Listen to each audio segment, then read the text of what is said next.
When you watch a Doctor Who episode that is almost universally hated, either two things can happen. One, because everyone hated it and you went into it knowing about this, you hate it naturally as well because their opinions kind of swayed you, or your standards were so low because of all the negative remarks. You had no choice but to actually enjoy that episode because your standards were made so freaking low from everyone's comments. We've all been there. Hello guys, welcome, or if you've already seen my channel before, welcome back. I am the Philadelphia Whovian, and with this video, it's my top 10 overhated Doctor Who episodes. And when I mean overhated, I'm not saying these episodes are necessarily good, except for like the last 5 or 6 on this list. I'm not saying that. I'm saying with this, it's a personal thing. And by that, what I mean is, when I went into this episode, there was so much hate for this episode that no matter what I did, the episode was going to meet all my expectations because everybody was so negative about it, said they were so terrible, that I lowered my standards so much. There was no way the episode could not hit my standards. That's just the way it happened, and as a result, here we are. So, instead of me out and out hating these episodes, they were able to meet my expectations because other Whovians brought my expectations so low, not just down to 0, they brought my expectations down to -5. When your expectations are at -5, all the episode has to be is a 10 out of 100, and it's gonna pleasantly surprise you, and you're going to find something about it to enjoy. So without further ado, again, remember, this is a personal thing. This is not me saying, okay, you are evil or stupid for hating these episodes. By no means. No means at all. This is just me saying because of all the hate, I actually had no choice but to enjoy it. Okay, so when it comes to number 10, we're going with the 4th Doctor's last episode of his first season, Revenge of the Cybermen. Okay, guys, I'm going to be very clear here. Very, very, very clear. Very, very clear. No, I understand why people hate this episode. I really do. Unless I'm wrong, I think Revenge of the Cybermen was the first Cybermen story since we saw the 2nd Doctor, and might be the Invasion was the last time we saw them in the Invasion. And that was a fantastic episode, unless I'm completely mistaken, and they appeared in the 3rd Doctor's era, and I just overlooked them somehow. Who knows? Either way, the Patrick Troughton era was the age of the Cyberman. The best Cyberman episodes were in the Patrick Troughton era. As a result, Revenge of the Cybermen is a blatant, complete letdown. But again, my standards were so low coming into this, I thought I was going to get such pure crap that I got less than pure crap. I got semi-crap. And because I got semi-crap, I had fun watching it. I could enjoy myself watching this semi-crap. It was like, oh, the Doctor and Harry Sullivan and Sarah Jane Smith arrived back on the Ark, but in a different time zone. And then these Cybermen are now getting revenge on this species who has all this large abundance of gold. The premise is actually very good, and you could easily say the execution was pretty rubbish. You can easily say that. But again, oh god, my standards were so low, I was pleasantly surprised and had fun watching this adventure. Also, you gotta remember, I started out watching New Who, and for the longest time, New Doctor Who was really bad at delivering Cybermen stories. Really bad. I only have one Cybermen story I really enjoy, and that's not the one people expect. The one that everybody loves, I absolutely hate. So there you go. Either way, so my expectations were brought down so low, but all the people who said Revenge of the Cybermen were so terrible that I could enjoy myself. That being said, I totally understand why you guys think it sucks. No questions asked there. I get it. Okay, so now for number 9. Now at number 9, we have the 2nd Doctor's story of the very first story of his last season, The Dominators. Okay, again, people hailed this story as pure crap. And again, my standards were brought down and down and down. Then I finally got around to seeing it, and I was like, except for the bad guys' costumes, which were so terrible. Who designed those costumes? With the exception of those costumes, I overall enjoyed myself. I can't control that. I just can't. It was brought down so low that I just had so much fun watching the Dominators. It could be because I will always have a soft spot for the second Doctor, Jamie and Zoe. They're one of my favorite TARDIS teams. I just love those three, so it could be that. I don't know what happened there. It was just like, something in the water does not compute. I just had fun somehow.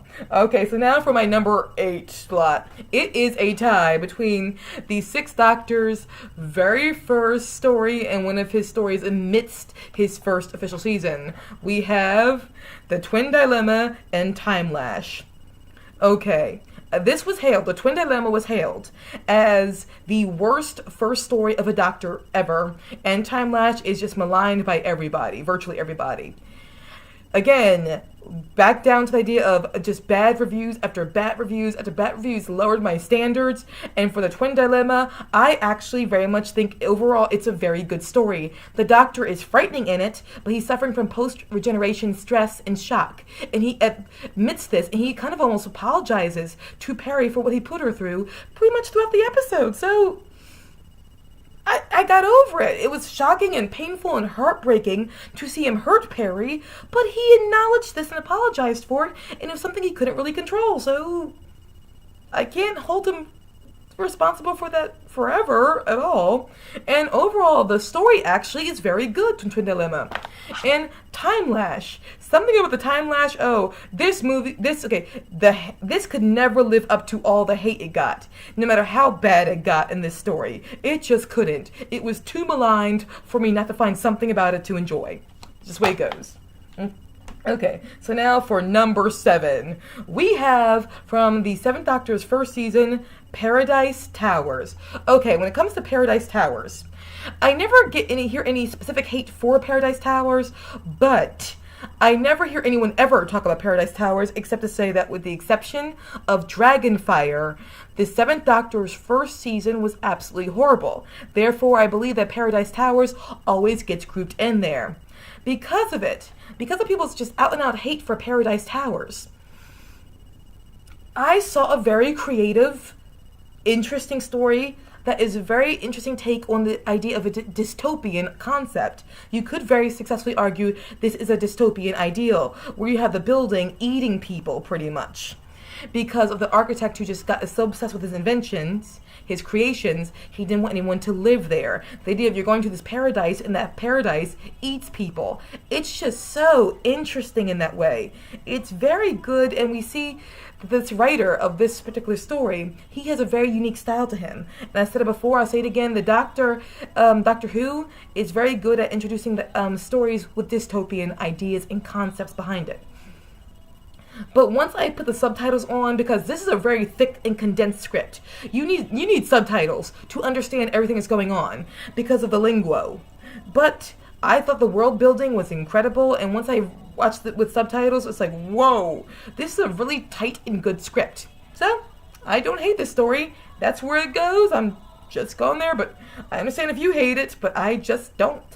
Okay, now we're getting into number 6 through number 1. I admit, I enjoy all these stories.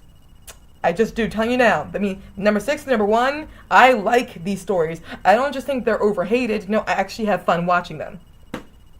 Here comes where you judge me really severely. Number 6, I heard so many bad things about this story, but man, did I have fun. 7th Doctor story, Silver Nemesis. Whoa! Okay, guys, I never stop having fun watching this story. And I'm never going to stop having fun. I have a great deal of fun. I love Lady Painfort. I do. I love the Doctor and Ace in this a great deal. So, no, I'm not apologizing. And you know what? I'm just sticking with it. I'm not going to explain myself. You hate this? Fine. But there was no way that this was going to live up to your hate and your animosity for me. I just overall enjoyed it. So, now we are at number 5. From the Series 3 of New Who, 40 42. Yep. 42 with the 10th Doctor and Martha. I love this story. I have so much fun watching this story. It's action-packed. It's adrenaline pumping. It has the Doctor and Martha almost the best their relationship has ever been, because the Doctor genuinely cares about Martha, and he's not mentioning Rose every few minutes, not every few minutes, but every adventure anymore. He's not doing that. He sees her as an equal, and he wants to make her happy. He's beginning to notice and read her behavior better, and he's showing a consideration and care for her that unfortunately gets squashed and destroyed by the very next episode practically. But here in 42, no. I enjoyed them together. I liked it, and I think it was really well directed. I don't understand the hate for this. Sorry. Okay, so now we are at number 4. Okay, from the 5th Doctor's very second season, we have Terminus, which is a part of the Black Guardian trilogy, with Mawdryn Undead, Terminus being in the middle, and then followed by Enlightenment. While I admit that Mawdryn Undead and Enlightenment are the superior stories, I actually very much enjoy Terminus. I don't see the problem really with it. I know it's not as good as the other two, but it's still, for what it is, it's really darn good. I'm not going to say any more about it, because you want to hear more about it, watch my top 10 5th Doctor stories. I explained it all there. So that's where it goes. Okay. So, now we are, I believe, at number 3. Sorry I forgot my numbers completely off. I believe we're at number 3.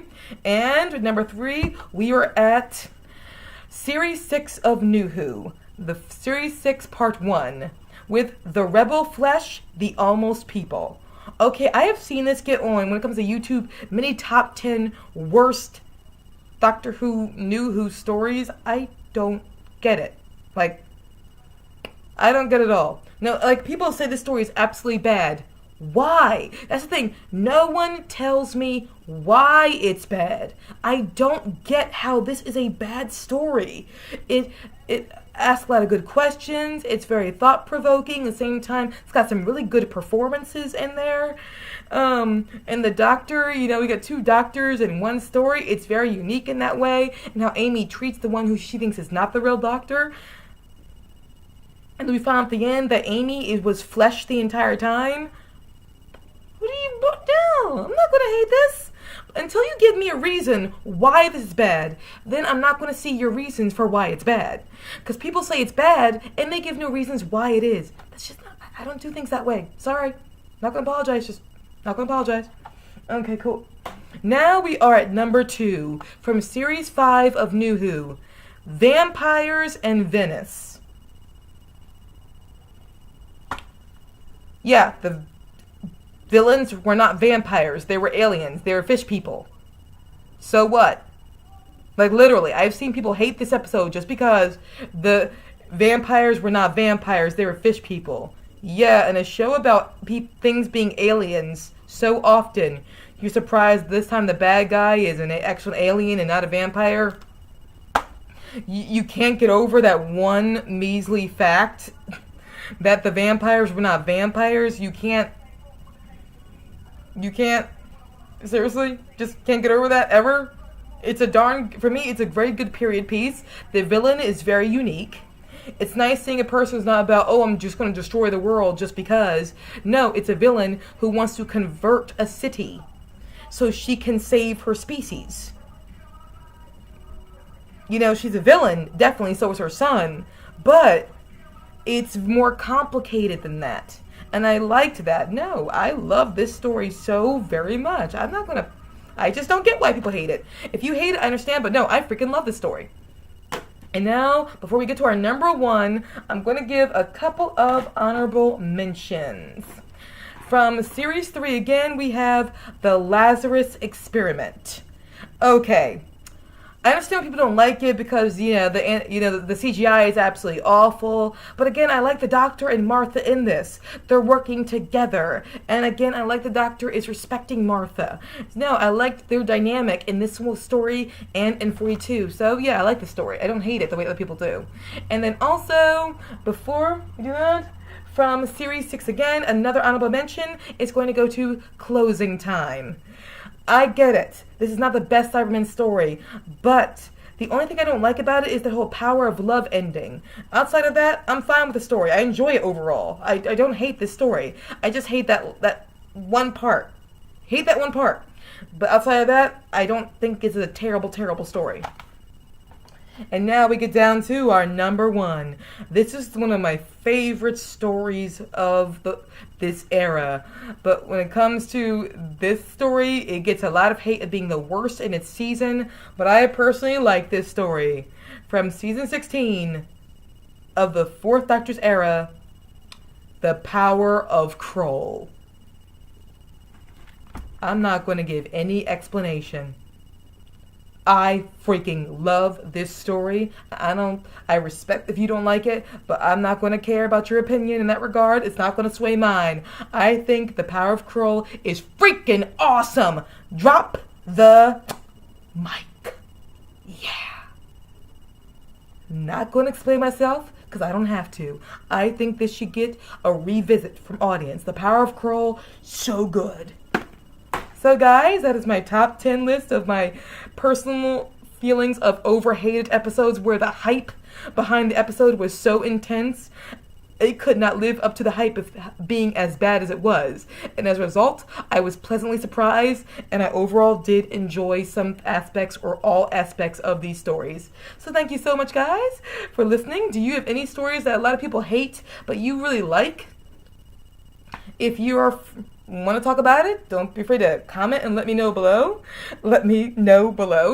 And thank you so much for watching. And again, if you don't like these stories, I understand. The hate was so overhyped that either I thought these stories were not terrible, or overall, I absolutely liked these stories. So thank you guys so very much. Hope to see you again very soon. Peace out, guys.